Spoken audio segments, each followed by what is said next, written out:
Hello friends, রাত্রি 2টো বাজে। আমরা এই ভাপ্তা রেলগেটে দাঁড়িয়ে আছি। বীভৎস জ্যাম, আপনারা দেখতে পাচ্ছেন। 1 ঘন্টা হলো দাঁড়িয়ে আছি।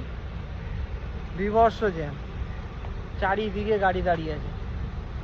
জানি না জ্যামটা কিসের লেগেছে। 1 ঘন্টা হয়ে গেল প্রায় দাঁড়িয়ে আছি। এই দেখতে পাচ্ছেন ভাপ্তা রেলগেট। ভাপ্তা রেলগেটে ট্রেন এসেও দাঁড়িয়ে আছে। ওপার জাম এপার জাম, চারিদিকে জ্যাম লেগে আছে। জানি না কখন পৌঁছবো বা কিছু, বুঝতে পারছি না কিসের জ্যাম।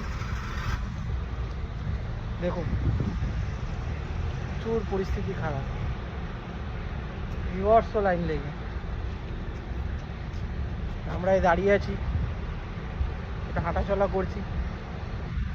একভাবে বসে থাকলে ঘুম পায়, ওই জন্য বেরিয়ে একটু হাঁটাচলা করছি সবাই। চলো, তাহলে এই বলেই রাখলাম।